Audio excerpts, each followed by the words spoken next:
Welcome to Billing Online. I bought this 50 pieces self-locking electrical cable connector splice from Shopee for 75 pesos with 70 pesos shipping fee for a total of 145 pesos. It was delivered within 8 days.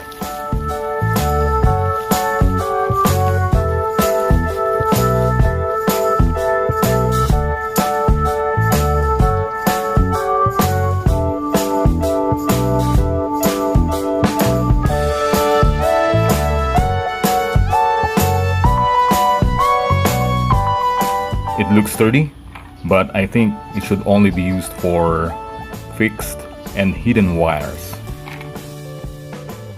Thank you for watching this video. Please like and subscribe.